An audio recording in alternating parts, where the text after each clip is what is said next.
Hello students, welcome to my class. Today my topic is cell, its structure and function. This is lesson number 8th from class 8th. Punjabi भाषा की गल करिए, इस chapter का नाम है सैल बनतर अते कारज। हुण इस चैप्टर विच असी पढ़ांगे सैल दे बारे, सैल की खोज के बारे, सैल दीयां शक्लां दे बारे, सैल के आकारां दे बारे आदि इस पूरे टॉपिक विच असी पढ़ांगे। हुण टॉपिक शुरू करन तो पहला असी 6वीं क्लास विच जांदे आ, उत्थे असी पढ़िया सीगा संजीव अते निर्जीवां दे बारे। असी पढ़िया कि संजीव जिहड़े आ कुछ बुनियादी क्रियावां करदे आ, जिवें कि जिहड़े संजीव आ वो चल फिर सकदे आ, साह क्रिया कर सकदे आ, मल त्याग कर सकदे आ, बहुत सारियां क्रियावां बारे असी पढ़ चुके हैं। हुण वो जिहड़ियां बुनियादी क्रियावां आ, मुढ़लियां बेसिक क्रियावां आ, वो किहनां द्वारा हुंदियां? अंगां दे नाल। उहदे विच इनवॉल्वमेंट हुंदी है ऑर्गनस दी, जिहनूं असीं कहने आ अंग। हुण जे असीं चलना फिरना आ, उहदे लई लत्तां पैरां दी जरूरत हुंदी है। जे चलना फिरना उहदे लई लत्तां ते पैरां दी लोड़ हुंदी है, ये अंगां दे इनवॉल्वमेंट हुंदी है। जे असीं साह क्रिया करनी आ, असीं नक्क दे राहीं साह लैंदे आ ਅਤੇ फेफड़े राही अंदर नक दे राही साह नूं अंदर लैके जाने, फेफड़े उत्ते इनवॉल्वमेंट होंदी है, उन्हां दी ये ऑर्गन की इनवॉल्वमेंट होंदी है उत्थे। हुण साडा इत्थे प्रश्न उठदा आ कि अंग किस चीज़ नाल बने हुंदे आ? उस चीज़ का नाम हुंदा है सैल। जिहड़े अंग आ वो सैलां दे नाल बने हुंदे आ। हुण जे असीं सैल नूं डिफाइन करना होवे, इसकी परिभाषा लिखनी होवे, सैल नूं असीं कहने अंगां दी मुढ़ली हुंदा बेसिक बुनियाद जिथों रखी जाती है। मुढ़ली रचनात्मक बनतर इकाई हुंदा छोटा, सब तो चीज़ छोटी तो छोटी, उसनूं कहने असीं इकाई। अंगां दी मुढ़ली रचनात्मक इकाई नूं ही सैल कहने आ। Basic structural unit of the organ जिहड़ी इकाई है उसनूं कहने यूनिट। ठीक है, basic structure unit of the organ is called cell. हुण इसनूं मैं थोड़ा डिटेल में समझाउणा। जिद्दां हुण कोई मिस्त्री आ, उसने एक इमारत खड़ी करनी आ, वो की करदा, इट्टां एक इट नूं चिण के पूरी इमारत वो फिर बनाउंदा कमरे बना के पूरी एक इमारत तैयार करदा। वो हुण इमारत की जिहड़ी मुढ़ली जिहड़ी रचनात्मक इकाई आ वो हैगी आ इट दे नाल वो पूरा जिहड़ी इमारत खड़ी कर दिंदा। इसे तरह साडा शरीर आ, जिहड़ा शरीर जिहड़ा साडा आ, छोटियां इकाइयां जिसनूं असीं कहने आ सैल, उस दे नाल बनिया आ, उस दे नाल पूरा साडा शरीर जिहड़ी आ डेवलप होया आ। ठीक है, ये सीगा कुछ उहदे नाल असीं कंपैरिजन करके समझिया। हुण असीं पढ़ना आ सैल की खोज किसने की है। ठीक है, डिस्कवरी ऑफ द सैल। हुण साइंटिस्ट का नाम सी रॉबर्ट हुक। 1665 ईस्वी विच इसने सैल की खोज की। रॉबर्ट हुक ने उसने की कीता, एक दरखत की छिल का भाग लिया जिसनों कहा सी कार्क। ये की हुंदा? दरखत की छिल का भाग, part of bark of plant. Bark नूं कहंदे असीं छिल। वो छिल लई उसने एक सधारण सूखमदर्शी, उदों सूखमदर्शी इन्ने वैल नहीं सके, डेवलप नहीं सके, इन्ने विकसित नहीं सके।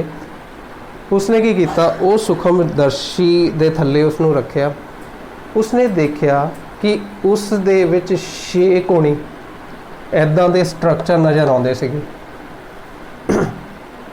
ये स्ट्रक्चर ही उसने उन्हां नूं नाम दिता सैल। उसने उहदी कंपैरिजन की हनीकॉम दे नाल, मधुमक्खी दे छत्ते दे नाल। जिद्दां छत्ते में छोटे छोटे छेद नज़र आउंदे ना, उदां दी नज़र इहदी सीगी, उदां दा इहदा स्ट्रक्चर सीगा। हुण ये सीगे मरे हुए सैल। हुण इहदे बारे 150 साल भी लग गए, असी सैल दे बारे इन्नी सानूं नॉलेज नहीं सीगी। हुण पर अजकल की आ, सैल की बनतर अते कारजां दे बारे असी बहुत ज़्यादा सानूं ज्ञान हो गया। क्योंकि उत्थे की आ, जिहड़े सूखमदर्शी आ जिसनूं कहंदे असी माइक्रोस्कोप, ਉਹ ਬਹੁਤ ਡਿਵੈਲਪ ਹੋ ਗਏ, ਸੁਧਰੇ ਹੋ ਗਏ ਆ, ਇੰਪਰੂਵ ਮਾਈਕਰੋਸਕੋਪ ਆ ਗਏ ਆ, ਜਿਹਦੀ ਸਹਾਇਤਾ ਨਾਲ ਅਸੀਂ ਜਿਹੜੇ ਜੀਵਿਤ ਸੈੱਲ ਵੀ ਆ ਉਹਨਾਂ ਦੇ ਕਾਰਜਾਂ, ਉਹਨਾਂ ਦੇ ਫੰਕਸ਼ਨਸ ਬਾਰੇ ਇਹਨਾਂ ਚੱਜ ਨਾਲ ਜਾਣਕਾਰੀ ਲੈ ਚੁੱਕੇ ਆ। ਓਕੇ, ਹੁਣ ਸੈੱਲ ਦੇ ਬਾਰੇ ਅਸੀਂ ਹੋਰ ਚਰਚਾ ਕਰਦੇ ਹਾਂ। ਅਸੀਂ ਇਹਦੀ ਕੰਪੈਰੀਜ਼ਨ ਕੀਤੀ ਸੀਗੀ ਇੱਟਾਂ ਦੇ ਨਾਲ। ਹੁਣ ਇੱਟਾਂ ਦੇ ਨਾਲ ਜਿਹੜੀ ਆ ਇੱਕ ਇੱਕ ਇੱਟ ਅਸੀਂ ਚਿਣ ਕੇ ਜਾਂ ਮਿਸਤਰੀ ਚਿਣ ਕੇ ਪੂਰੀ ਇਮਾਰਤ ਖੜੀ ਕਰ ਦਿੰਦਾ, ਠੀਕ ਹੈ। ਉਹ ਹੋਰ ਵੀ ਇਮਾਰਤਾਂ ਬਣਾਉਂਦਾ ਆ, ਠੀਕ ਹੈ। ਉਹਨਾਂ ਦੀ ਜਿਹੜੀ ਸ਼ਕਲ ਆ ਹਰੇਕ ਇਮਾਰਤ ਦੀ ਇੱਕੋ ਜਿਹੀ ਥੋੜ੍ਹੀ ਹੁੰਦੀ ਹੈ, ਉਹ ਸ਼ਕਲ, ਆਕਾਰ, ਡਿਜ਼ਾਈਨ ਵਿੱਚ ਵੱਖ-ਵੱਖ ਹੁੰਦੀ ਹੈ। ਇੱਦਾਂ ਹੀ ਜਿਹੜਾ ਸਾਡਾ ਸਰੀਰ ਆ ਜਿਹੜਾ ਸੈੱਲਾਂ ਤੋਂ ਬਣਿਆ ਆ, ਹਰੇਕ ਦਾ ਸਰੀਰ ਜਿਹੜਾ ਆ ਉਸ ਦੀ ਸ਼ਕਲ ਵੀ ਅਲੱਗ ਹੁੰਦੀ ਹੈ, ਆਕਾਰ ਵੀ ਅਲੱਗ-ਅਲੱਗ ਹੁੰਦਾ ਹੈ। ਫਿਰ ਅਸੀਂ ਕਹਿ ਸਕਦੇ ਹਾਂ ਇਸੇ ਤਰ੍ਹਾਂ ਜਿਹੜੇ ਸੰਜੀਵ ਦਾ ਪੂਰਾ ਬੋਡੀ ਸਟਰਕਚਰ ਆ ਸੈੱਲ ਦੇ ਨਾਲ ਬਣਿਆ ਹੁੰਦਾ ਆ, ਉਸ ਦੀ ਸ਼ਕਲ ਵੀ ਅਲੱਗ ਹੁੰਦੀ ਆ, ਆਕਾਰ ਵੀ ਅਲੱਗ-ਅਲੱਗ ਹੁੰਦਾ ਆ। ਹੁਣ ਇਹਨਾਂ ਵਿੱਚ ਦੋਨਾਂ ਵਿੱਚ ਡਿਫਰੈਂਸ ਇਹ ਆ, ਇਮਾਰਤ ਵਿੱਚ ਤਾਂ ਸੰਜੀਵਾਂ ਦੇ ਸਰੀਰ ਦੇ ਵਿੱਚ ਕਿ ਇਹਨਾਂ ਦੇ ਜਿਹੜੇ ਅੰਦਰ ਸੈੱਲ ਹੁੰਦੇ ਆ ਉਹਨਾਂ ਦੀ ਸਟੱਡੀ ਕਰਨਾ ਥੋੜ੍ਹਾ ਕੰਪਲੈਕਸ ਹੁੰਦਾ, ਗੁੰਝਲਦਾਰ ਹੁੰਦਾ ਇਹਨਾਂ ਦੀ ਸਟੱਡੀ ਦੇ ਬਾਰੇ। ਓਕੇ, ਹੁਣ ਸਾਡਾ ਅਗਲਾ ਟੌਪਿਕ ਹੈ ਸੰਜੀਵਾਂ ਵਿੱਚ ਸੈੱਲਾਂ ਦੀ ਸੰਖਿਆ, ਸ਼ਕਲ ਅਤੇ ਆਕਾਰ ਵਿੱਚ ਵਿਭਿੰਨਤਾ ਹੁੰਦੀ ਹੈ। ਮੀਨਸ ਹਰੇਕ ਜੀਵ ਜਿਹੜੇ ਅਲੱਗ-ਅਲੱਗ ਸੰਜੀਵ ਆ ਉਹਨਾਂ ਦੇ ਸੈੱਲਾਂ ਦੀ ਸੰਖਿਆ, ਸ਼ਕਲ ਅਤੇ ਆਕਾਰ ਵੱਖ-ਵੱਖ ਹੁੰਦੇ ਹਨ। ਵੈਰਾਈਟੀ ਆਫ ਆਰਗੈਨਿਜ਼ਮਸ, ਵੈਰਾਈਟੀ ਕੀ ਹੁੰਦਾ? ਵਿਭਿੰਨਤਾ। ਇਨ ਦੇਅਰ ਨੰਬਰ, ਸੰਖਿਆ, ਸੈੱਲ ਦੀ ਸੰਖਿਆ, ਸ਼ੇਪ ਹੁੰਦਾ ਸ਼ਕਲ, ਸਾਈਜ਼ ਹੁੰਦਾ ਆਕਾਰ। Variety of organisms in their cell number, shape and size. ਹੁਣ ਜਦੋਂ ਵਿਗਿਆਨੀ, ਸਾਇੰਟਿਸਟ ਸੈੱਲ ਦਾ ਨਿਰੀਖਣ ਅਤੇ ਅਧਿਐਨ ਕਰਦੇ ਹਨ, ਆਬਜ਼ਰਵ ਸਟੱਡੀ ਕਰਦੇ ਹਨ, ਇਹਦੇ ਨਿਰੀਖਣ ਅਤੇ ਅਧਿਐਨ ਨੂੰ ਕਹਿੰਦੇ ਆਬਜ਼ਰਵ, ਇਸ ਨੂੰ ਕਹਿੰਦੇ ਆ ਸਟੱਡੀ, ਨਿਰੀਖਣ ਕਰਦੇ ਹਨ, ਅਤੇ ਉਹ ਇੱਕ ਯੰਤਰ ਦੇ ਰਾਹੀਂ ਕਰਦੇ ਆ। ਉਸ ਯੰਤਰ ਦਾ ਨਾਮ ਹੁੰਦਾ ਮਾਈਕਰੋਸਕੋਪ, ਜਿਸ ਨੂੰ ਪੰਜਾਬੀ ਭਾਸ਼ਾ ਵਿੱਚ ਕਹਿੰਦੇ ਹਾਂ ਅਸੀਂ ਸੂਖਮਦਰਸ਼ੀ। ਉਸ ਦੀ ਸਹਾਇਤਾ ਨਾਲ ਜਿਹੜੇ ਆ ਸੈੱਲਾਂ ਦਾ ਨਿਰੀਖਣ ਕੀਤਾ ਜਾਂਦਾ ਹੈ, ਠੀਕ ਹੈ। ਇਹ ਕੁਐਸਚਨ ਆ ਜਾਂਦਾ ਕਿ ਸੈੱਲ ਦਾ ਨਿਰੀਖਣ ਕਿਸ ਦੇ ਰਾਹੀਂ ਕੀਤਾ ਜਾ ਸਕਦਾ, ਕਿਸ ਦੇ ਰਾਹੀਂ ਦੇਖਿਆ ਜਾ ਸਕਦਾ, ਕਿਸ ਦੇ ਰਾਹੀਂ ਸਟੱਡੀ ਕੀਤੀ ਜਾਂਦੀ ਹੈ। ਤੁਹਾਡਾ ਉੱਤਰ ਹੋਣਾ ਚਾਹੀਦਾ ਸੂਖਮਦਰਸ਼ੀ ਜਾਂ ਫਿਰ ਮਾਈਕਰੋਸਕੋਪ। ਹੁਣ ਅਸੀਂ ਪਹਿਲਾਂ ਵੀ ਪੜ੍ਹ ਚੁੱਕੇ ਹਾਂ ਇਸ ਦੇ ਬਾਰੇ। ਪਹਿਲਾਂ ਜਿਹੜੇ ਮਾਈਕਰੋਸਕੋਪ ਹੁੰਦੇ ਸੀਗੇ ਉਹ ਇੰਪਰੂਵਡ ਮਾਈਕਰੋਸਕੋਪ ਨਹੀਂ ਹੁੰਦੇ ਸੀ, ਸਧਾਰਨ ਜਿਹੇ ਮਾਈਕਰੋਸਕੋਪ ਹੁੰਦੇ ਸੀਗੇ। ਉਸ ਦੇ ਰਾਹੀਂ ਇੰਨੀ ਅਸੀਂ ਡਿਟੇਲ ਵਿੱਚ ਸੈੱਲਾਂ ਬਾਰੇ ਨਹੀਂ ਜਾਣ ਸਕੇ। ਪਰ ਅੱਜ ਕੱਲ੍ਹ ਦੇ ਜਿਹੜੇ ਮਾਈਕਰੋਸਕੋਪ ਆ ਉਹ ਇੰਪਰੂਵਡ ਮਾਈਕਰੋਸਕੋਪ ਆ, ਜਿਹਦੇ ਰਾਹੀਂ ਅਸੀਂ ਮਾਈਨਿਊਟ, ਬਰੀਕ ਤੋਂ ਬਰੀਕ ਚੀਜ਼ਾਂ ਵੀ ਦੇਖ ਸਕਦੇ ਹਾਂ। ਓਕੇ, ਹੁਣ ਸੈੱਲਾਂ ਦੀ ਸੰਖਿਆ, ਹੁਣ ਇਹੀ ਸਾਡਾ ਟੌਪਿਕ ਹੈ। ਸਭ ਤੋਂ ਪਹਿਲਾਂ ਸੈੱਲਾਂ ਦੀ ਸੰਖਿਆ, ਠੀਕ ਹੈ। ਹੁਣ ਤੁਸੀਂ ਅੰਦਾਜ਼ਾ ਲਗਾ ਸਕਦੇ ਕਿ ਲੰਬੇ ਦਰਖਤ ਅਤੇ ਹਾਥੀ ਦੇ ਵਿੱਚ ਕਿੰਨੇ ਕੁ ਸੈੱਲ ਹੋ ਸਕਦੇ ਹਨ? ਇਹ ਹੋ ਸਕਦੇ ਹਨ ਅਰਬਾਂ ਖਰਬਾਂ ਹੋ ਸਕਦੇ ਹਨ, ਜੋ ਸ਼ਕਲ ਅਤੇ ਆਕਾਰ ਵਿੱਚ ਵੱਖ-ਵੱਖ ਹੋ ਸਕਦੇ ਹਨ, ਠੀਕ ਹੈ। ਹੁਣ ਇਹਦੇ ਵਿੱਚ ਮੈਂ ਇਹ ਗੱਲ ਕਰਨਾ ਚਾਹੁੰਦਾ ਹਾਂ ਕਿ ਜੇ ਕੋਈ ਛੋਟਾ ਜੀਵ ਆ ਉਹਦੇ ਵਿੱਚ ਥੋੜ੍ਹੇ ਸੈੱਲ ਆ, ਇਸ ਦਾ ਮਤਲਬ ਇਹ ਨਹੀਂ ਕਿ ਉਸ ਦੀਆਂ ਸਰੀਰਕ ਕਿਰਿਆਵਾਂ 'ਤੇ ਕੋਈ ਪ੍ਰਭਾਵ ਪਾਊਗਾ। ਉਹ ਆਪਣੀਆਂ ਸਾਰੀਆਂ ਸਰੀਰਕ ਕਿਰਿਆਵਾਂ ਉਹ ਛੋਟੇ ਨੰਬਰ ਵਾਲੇ ਸੈੱਲ, ਜਿੰਨੀਆਂ ਭਾਵੇਂ ਥੋੜ੍ਹੀਆਂ ਸੰਖਿਆ ਸੈੱਲ ਦੀਆਂ, ਫਿਰ ਵੀ ਉਹਨਾਂ ਦੀਆਂ ਕਿਰਿਆਵਾਂ 'ਤੇ ਕੋਈ ਵੀ ਪ੍ਰਭਾਵ ਨਹੀਂ ਪੈ ਸਕਦਾ। ਓਕੇ, ਹੁਣ ਅਸੀਂ ਗੱਲ ਕਰਨੀ ਆ ਬਹੁਸੈਲੀ। ਇਹ ਕੁਐਸਚਨ ਅਕਸਰ ਪੇਪਰ ਵਿੱਚ ਆਉਂਦਾ, ਬਹੁਸੈਲੀ ਅਤੇ ਇੱਕ ਸੈਲੀ। ਇਹਦੇ ਵਿੱਚ ਅੰਤਰ ਵੀ ਆ ਸਕਦਾ, ਇਹਦੀ ਡੈਫੀਨੇਸ਼ਨ ਵੀ ਆ ਸਕਦੀ ਆ। ਜਿਹੜੇ ਜੀਵ ਦਾ ਸਰੀਰ ਇੱਕ ਸੈੱਲ ਤੋਂ ਜ਼ਿਆਦਾ ਸੈੱਲ ਦਾ ਬਣਿਆ ਹੁੰਦਾ ਹੈ, ਜਿਹੜੇ ਜੀਵ ਦਾ ਸਰੀਰ ਇੱਕ ਸੈੱਲ ਤੋਂ ਜ਼ਿਆਦਾ ਸੈੱਲਾਂ ਦਾ ਬਣਿਆ ਹੁੰਦਾ। ਹੁਣ ਸਾਡਾ ਮਨੁੱਖ ਦਾ ਸਰੀਰ ਹੈ ਇੱਕ ਸੈੱਲ ਤੋਂ ਵੀ ਜ਼ਿਆਦਾ ਸੈੱਲਾਂ ਦਾ ਬਣਿਆ, ਅਰਬਾਂ ਖਰਬਾਂ ਸੈੱਲ ਹੁੰਦੇ, ਹਾਥੀ ਵਿੱਚ ਵੀ ਅਰਬਾਂ ਖਰਬਾਂ ਹੁੰਦੇ ਆ, ਠੀਕ ਹੈ, ਸੈੱਲ। ਉਹ ਕਿਹੜੇ ਆ? ਬਹੁਸੈਲੀ ਜੀਵ ਹੁੰਦੇ ਆ। ਜਿਹੜੇ ਜੀਵਾਂ ਦਾ ਸਰੀਰ ਇੱਕ ਸੈੱਲ ਤੋਂ ਜ਼ਿਆਦਾ ਸੈੱਲਾਂ ਦਾ ਬਣਿਆ ਹੁੰਦਾ ਹੈ ਉਹ ਹੁੰਦੇ ਆ ਬਹੁਸੈਲੀ ਜੀਵ। Organisms whose body is made up of more than one cell, एक सैल तो ज़्यादा बने होंगे आ, उन्होंने कहते हैं मल्टी सैलूलर, बहुसैली नूं मल्टी सैलूलर ही कहते हैं। हुण मैं पहला भी गल कीती सी कि जे मान लो कि किसी जीव के अंदर सैलों की घट संख्या, उसका मतलब ये नहीं कि उसदियां सरीरिक क्रियावां ते कोई प्रभाव पाऊगा।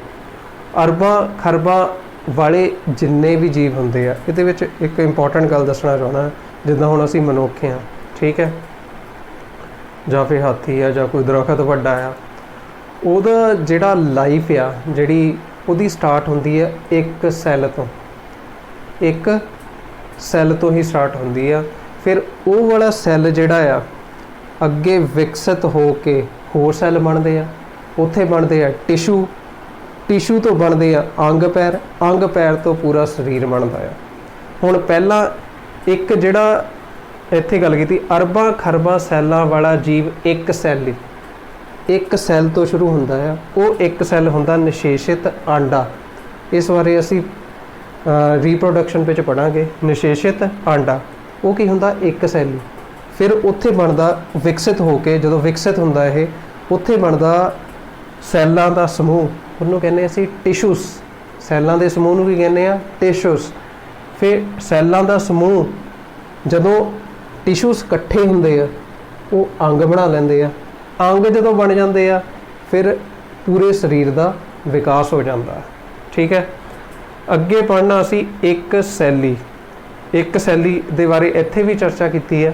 एक सैली जीव वो होंदे आ या फिर यूनीसैली, एक सैल तो बने जीवां नूं एक सैली जीव कहते हैं। Singled cell organisms are unicellular. Uni का मतलब होंदा एक, मल्टी का मतलब होंदा या बहु का मतलब होंदा बहुत, ठीक है, दोनों विच ये अंतर है। एक सैली, एक यूनी का मतलब ही एक आ। एक सैल तो बने जीवां नूं एक सैली जीव कहते हैं। Single cell organisms are unicellular organisms.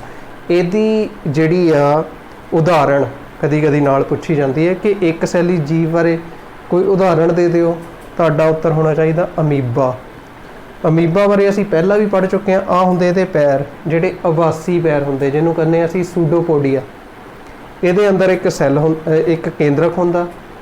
ਇਹਦੇ ਵਿੱਚ ਕੋਈ ਜੇ ਇੱਕ ਸੈਲੀ ਜੀਵ ਆ, ਇਹਦਾ मतलब ਇਹ ਨਹੀਂ कि भोजन नहीं ग्रहण कर सकता, ये भोजन भी ग्रहण कर सकता, उसनों अंदर सोख भी सकता है, मल त्याग भी कर सकता है।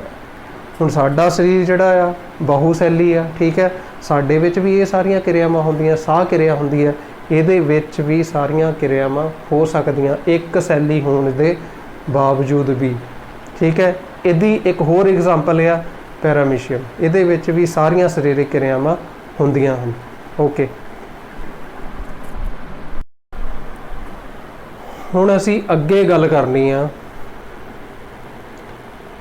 ਸੈਲਾਂ ਦੀ ਬਣਤਰ, ਉਹਨਾਂ ਦੀ ਸ਼ਕਲ ਕਿੱਦਾਂ ਦੀ ਹੈ। ਸੈਲਾਂ ਦੀ ਸ਼ਕਲ ਜਿਹੜੀ ਹੈ, ਸ਼ੇਪਸ ਆਫ ਦਾ ਸੈੱਲ। ਅਸੀਂ ਸੰਖਿਆ, ਸੈਲਾਂ ਦੀ ਸੰਖਿਆ ਦਾ ਜੀਵਾਂ ਵਿੱਚ ਪੜ੍ਹ ਚੁੱਕੇ ਹਾਂ। ਹੁਣ ਅਸੀਂ ਗੱਲ ਕਰਨੀ ਆ ਉਹਨਾਂ ਦੀ ਬਣਤਰ, ਉਹਨਾਂ ਦੀ ਸ਼ਕਲ ਕਿੱਦਾਂ ਦੀ ਹੁੰਦੀ ਹੈ, ਸ਼ੇਪਸ ਆਫ ਦਾ ਸੈੱਲ। ਹੁਣ ਅਸੀਂ ਪਹਿਲਾਂ ਪੜ੍ਹਿਆ ਸੀਗਾ ਜਿਹੜਾ ਅਮੀਬਾ ਆ ਸਾਡਾ, ਉਹ ਇੱਕ ਸੈਲੀ ਜੀਵ ਹੁੰਦਾ, ਸਿਰਫ ਇੱਕ ਸੈੱਲ ਤੋਂ ਬਣਿਆ ਹੁੰਦਾ, ਠੀਕ ਹੈ।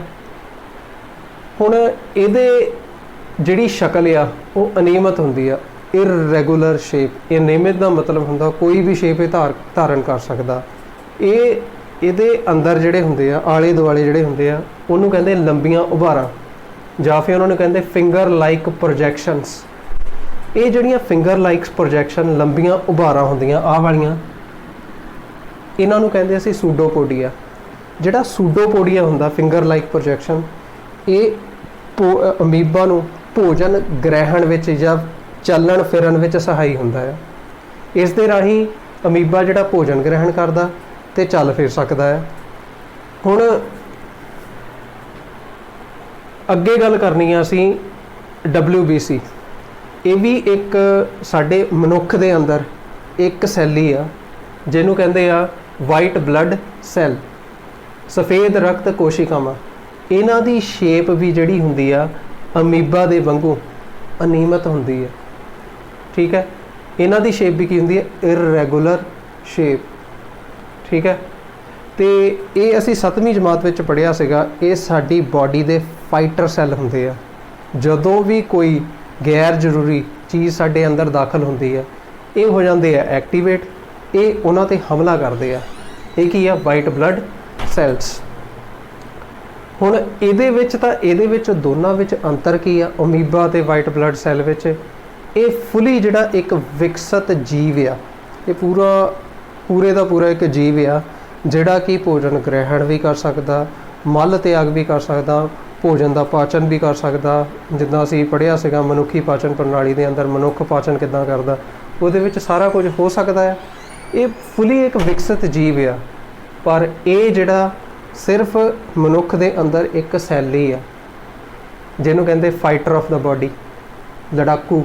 ਠੀਕ ਹੈ, ਹੁਣ ਅੱਗੇ ਗੱਲ ਕਰਨੀ ਆ ਅਸੀਂ। ਸੈੱਲ ਜਿਹੜੇ ਆਮ ਤੌਰ ਤੇ ਹੁੰਦੇ ਆ, ਚਪਟੇ ਹੋ ਸਕਦੇ ਆ, ਗੋਲ ਹੋ ਸਕਦੇ ਆ, ਜਾਂ ਲੰਬੇ ਹੋ ਸਕਦੇ ਆ। ਠੀਕ ਹੈ, ਹੁਣ ਜਿਹੜੇ ਸਾਡੇ ਸਰੀਰ ਦੇ ਅੰਦਰ ਹੁੰਦੀਆਂ ਗੋਲ ਲਹੂ ਸੈੱਲ, ਸਫੈਰੀਕਲ ਬਲੱਡ ਸੈੱਲ, ਪਲੇਟਲੈਟਸ ਜਿਹਨੂੰ ਕਹਿੰਦੇ ਅਸੀਂ, ਉਹਨਾਂ ਦੀ ਸ਼ੇਪ ਹੁੰਦੀ ਆ ਕੁਝ ਇੱਦਾਂ ਦੀ। ਇਹ ਕਿਹੜੇ ਆ? ਗੋਲ ਲਹੂ ਸੈੱਲ। ਇਹਨਾਂ ਦੀ ਜਿਹੜੀ ਸ਼ਕਲ ਆ ਇਸ ਤਰ੍ਹਾਂ ਦੀ ਹੁੰਦੀ ਹੈ। ਅੱਗੇ ਆ ਜਾਂਦੇ ਆ ਤਕਾਲ ਰੂਪੀ ਪੇਸ਼ੀ cell, spindle shape muscular cell. ਇਹ ਕੀ ਹੁੰਦੇ? ਗੱਭਿਓਂ ਤਾਂ ਥੋੜ੍ਹੇ ਜਿਹੇ ਚੌੜੇ ਹੁੰਦੇ ਆ, ਆਲੇ ਦੁਆਲੇ ਹੁੰਦੇ ਤਿੱਖੇ। ਇਹਨੂੰ ਕਹਿੰਦੇ ਆ, ਕਿਹੜੀ ਸ਼ੇਪ ਕਹਿੰਦੇ ਆ? ਸਪਿੰਡਲ ਸ਼ੇਪ ਜਾਂ ਤਕਾਲ ਰੂਪੀ ਪੇਸ਼ੀ। ਇਹ ਹੁੰਦੇ ਆ ਮੇਨਲੀ ਜਿਹੜਾ ਪੇਸ਼ੀ, ਮਾਸਪੇਸ਼ੀਆਂ ਦੇ ਅੰਦਰ ਹੁੰਦੇ ਸੈੱਲ ਸਾਡੇ, ਜਿਹੜੇ ਤਕਾਲ ਰੂਪੀ ਪੇਸ਼ੀ ਸੈੱਲ ਹੁੰਦੇ ਆ, ਇਸ ਕਰਕੇ ਇਹਨਾਂ ਨੂੰ ਪੇਸ਼ੀ ਸੈੱਲ ਵੀ ਕਹਿੰਦੇ ਆ ਅਸੀਂ। ਠੀਕ ਹੈ, ਇਹ ਸੈਂਟਰ ਦੇ ਵਿੱਚੋਂ ਇਹ ਚਪਟੇ ਆ, ਆਲੇ ਦੁਆਲੇ ਇਹਨਾਂ ਦਾ ਕੀ ਹੁੰਦਾ? ਤਿੱਖਾਪਨ ਹੁੰਦਾ ਆ ਥੋੜ੍ਹਾ। ਅੱਗੇ ਅਸੀਂ ਗੱਲ ਕਰਨੀ ਆ ਨਾੜੀ ਸੈੱਲ ਜਾਂ ਨਿਊਰੋਨ ਦੀ। ਆਹ ਹੈਗਾ ਸਾਡਾ ਨਾੜੀ ਸੈੱਲ। ਇਹ ਪੇਪਰ ਵਿੱਚ ਕੁਐਸਚਨ ਬਹੁਤ ਵਾਰ ਆ ਜਾਂਦਾ, ਰਿਪੀਟ ਹੋ ਕੇ ਆਉਂਦਾ ਕਿ ਨਾੜੀ ਸੈੱਲ ਦਾ ਚਿੱਤਰ ਬਣਾਓ। ਤੁਹਾਨੂੰ ਨਾੜੀ ਸੈੱਲ ਦਾ ਚਿੱਤਰ ਜਿਹੜਾ ਆਉਣਾ ਚਾਹੀਦਾ। ਆਹ ਜਿਹੜਾ ਨਾੜੀ ਸੈੱਲ ਦਾ ਚਿੱਤਰ ਆ। ਹੁਣ ਨਾੜੀ ਸੈੱਲ ਨੂੰ ਜਾਂ ਤਾਂ ਕਹਿੰਦੇ ਨਿਊਰੋਨ ਵੀ ਕਹਿੰਦੇ ਨੇ, ਨਰਵ ਸੈੱਲ ਔਰ ਨਿਊਰੋਨ। ਠੀਕ ਹੈ, ਡਰਾ ਨਿਊਰੋਨ ਸੈੱਲ, ਡਰਾ ਨਰਵ ਸੈੱਲ, ਨਾੜੀ ਸੈੱਲ ਬਣਾਓ। ਇਹ ਵਾਲਾ ਕੁਐਸਚਨ ਆ ਜਾਂਦਾ ਪੇਪਰ ਵਿੱਚ, ਤੁਹਾਨੂੰ ਆਉਣਾ ਚਾਹੀਦਾ ਹੈ। ਠੀਕ ਹੈ, ਵੈਸੇ ਤਾਂ 1 2 3 4 ਚਾਰੇ ਸ਼ੇਪਸ ਤੁਹਾਨੂੰ ਪਤਾ ਹੋਣੀ ਚਾਹੀਦੀਆਂ। ਅਮੀਬਾ ਦੀ ਸ਼ੇਪ ਵੀ ਬਣਾਉਣੀ ਆ ਜਾਂਦੀ ਹੈ। ਠੀਕ ਹੈ, ਇਹ ਚਾਰੇ ਸ਼ੇਪਸ ਤੁਹਾਨੂੰ ਬਣਾਉਣੀ ਆਉਣੀਆਂ ਚਾਹੀਦੀਆਂ। ਇਹ ਨਰਵ ਸੈੱਲ ਦਾ ਕੰਮ ਕੀ ਆ? ਸੰਦੇਸ਼ ਸਥਾਨਾਂਤਰਿਤ ਕਰਨਾ, ਸਰੀਰ ਦੇ ਅੰਦਰ ਸੰਦੇਸ਼ ਨੂੰ ਇੱਕ ਜਗ੍ਹਾ ਤੇ ਦੂਸਰੀ ਜਗ੍ਹਾ ਤੇ ਪਹੁੰਚਾਉਣਾ। ਆ ਜਿੱਦਾਂ ਹੁਣ ਇੱਕ ਨਾੜੀ ਸੈੱਲ ਆ ਇੱਕ ਇੱਧਰ, ਇਹ ਹੋਰ ਕਿਸੇ ਨਾੜੀ ਸੈੱਲ ਦੇ ਨਾਲ ਜੁੜੀ ਹੋਣੀ ਹੈ। ਉੱਪਰੋਂ ਆ ਜਿਹੜੇ ਇੱਕ ਰੂਟਸ ਵਾਂਗੂ ਆ ਨਾ, ਰੂਟਸ ਜੜ ਦੇ ਵਾਂਗੂ, ਇਹ ਕੀ ਅੱਗੇ ਹੋਰ ਨਾੜੀ ਸੈੱਲ ਦੇ ਨਾਲ ਜੁੜੀ ਹੁੰਦੀ ਹੈ। ਜਦੋਂ ਸਾਨੂੰ ਕਿਤੇ ਸੰਦੇਸ਼ ਮਿਲਦਾ ਹੈ, ਉਹ ਕੀ ਆ? ਹਰ ਜਗ੍ਹਾ ਤੇ ਸਰੀਰ ਦੇ ਹਰ ਅੰਗ ਤੱਕ ਪਹੁੰਚਾਉਣੇ ਦਾ ਕੰਮ ਕਰਦੀ ਆ ਨਾੜੀ ਸੈੱਲ ਜਾਂ ਫਿਰ ਨਿਊਰੋਨ। ਇਹ ਕੀ ਆ? ਸਰੀਰ ਦੇ ਅੰਦਰ ਤਾਲਮੇਲ ਬਣਾ ਕੇ ਰੱਖਦੀ ਹੈ। ਨਾੜੀ ਸੈੱਲ ਕੀ ਕਰਦੀ ਆ? ਤਾਲਮੇਲ ਬਣਾ ਕੇ ਰੱਖਦੀ ਆ, which is called control and coordination in the body. The main purpose of the nerve cell is to maintain control and coordination in the body. ਇਹ ਬਹੁਤ ਹੀ ਜ਼ਰੂਰੀ ਜਿਹੜੇ ਸੈੱਲ ਆ ਸਾਡੇ ਸਰੀਰ ਦੇ ਅੰਦਰ, ਇਸ ਦਾ ਮੇਨ ਕੰਮ ਜਿਹੜਾ ਇਹ ਤਾਲਮੇਲ ਬਣਾ ਕੇ ਰੱਖਣਾ ਹੈ। ਓਕੇ,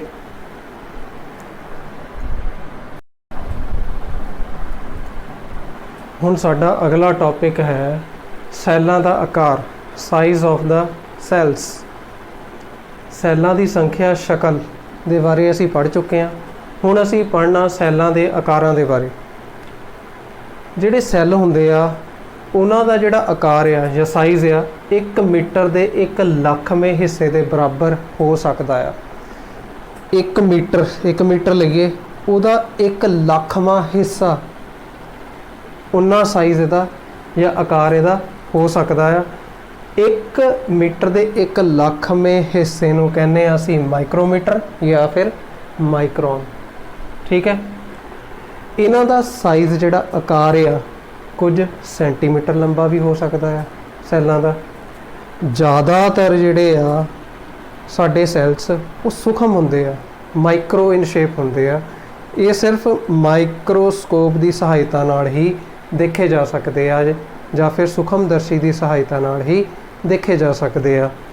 ਹੁਣ ਜਿਹੜਾ ਸਭ ਤੋਂ ਛੋਟਾ ਜੀਵਾਣੂ ਸੈੱਲ ਆ ਉਸ ਦਾ ਸਾਈਜ਼ ਹੈਗਾ ਆ 0.1 ਤੋਂ ਲੈ ਕੇ 0.5 ਮਾਈਕਰੋਮੀਟਰ ਹੋ ਸਕਦਾ। ਸਭ ਤੋਂ ਛੋਟਾ ਜੀਵਾਣੂ ਜਿਹੜਾ ਆ 0.1 ਤੋਂ 0.5 ਮਾਈਕਰੋਮੀਟਰ ਹੋ ਸਕਦਾ ਹੈ। ਇਹ ਇੰਨਾ ਛੋਟਾ ਹੈ ਕਿ ਇਹਨੂੰ ਸੂਖਮਦਰਸ਼ੀ ਦੀ ਸਹਾਇਤਾ ਨਾਲ ਹੀ ਦੇਖਿਆ ਜਾ ਸਕਦਾ ਹੈ। ਹੁਣ ਅੱਗੇ ਗੱਲ ਕਰਨੀ ਆ ਅਸੀਂ ਸਭ ਤੋਂ ਵੱਡਾ ਸੈੱਲ ਜਿਹੜਾ ਹੁੰਦਾ ਉਹ ਸ਼ਤਰਮੁਰਗ ਦਾ ਅੰਡਾ ਹੁੰਦਾ। ਆਸਟ੍ਰਿਚ ਐਗ ਜਿਹੜਾ ਆਸਟ੍ਰਿਚ ਦਾ ਅੰਡਾ ਹੁੰਦਾ ਉਹ ਸਭ ਤੋਂ ਵੱਡਾ ਸੈੱਲ ਆ, ਠੀਕ ਹੈ। ਉਸ ਦਾ ਸਾਈਜ਼ ਕਿੰਨਾ 170 ਮਿਲੀਮੀਟਰ ਗੁਣਾ 130 ਮਿਲੀਮੀਟਰ ਏਰੀਆ ਦੇ ਅਕੋਰਡਿੰਗਲੀ ਦਿੱਤਾ ਪਿਆ ਇੱਥੇ, ਇੰਨਾ ਇਹਦਾ ਸਾਈਜ਼ ਹੋ ਸਕਦਾ।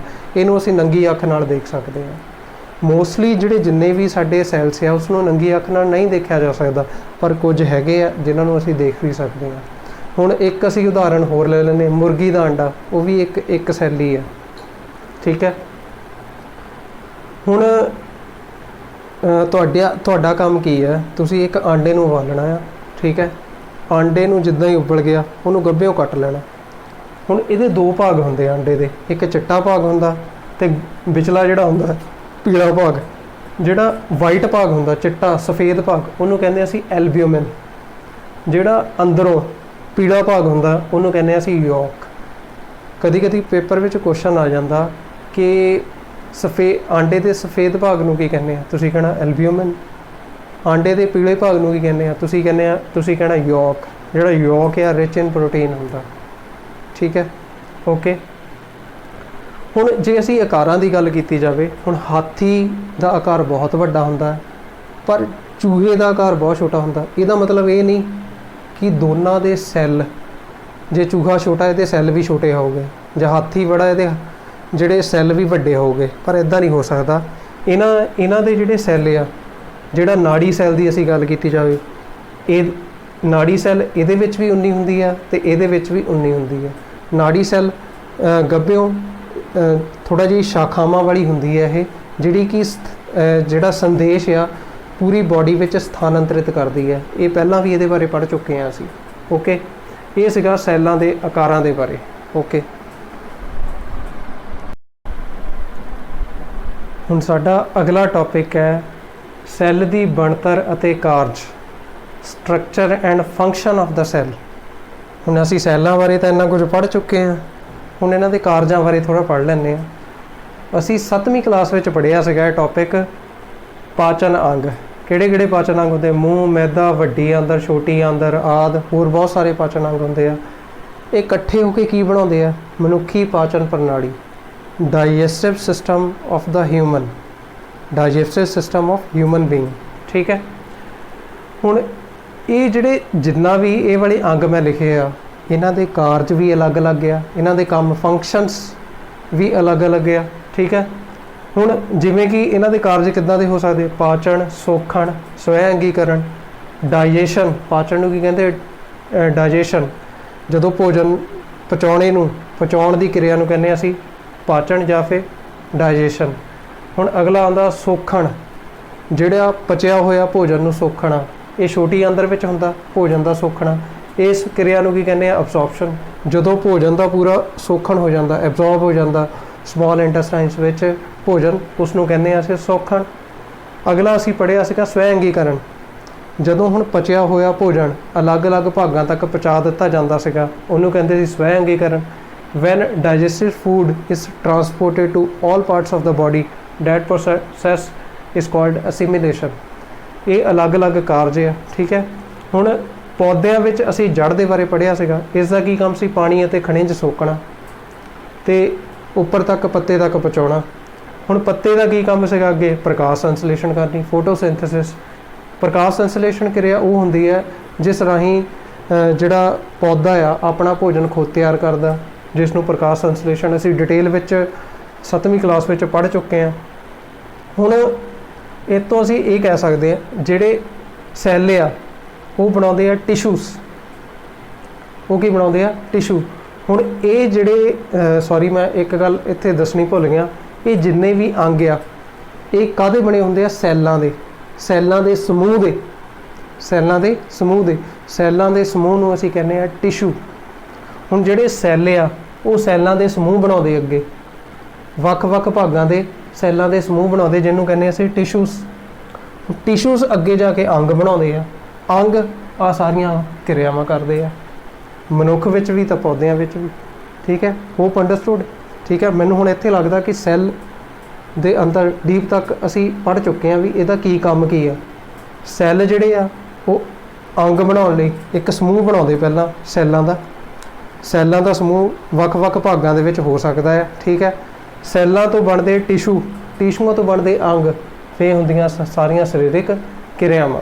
ਓਕੇ।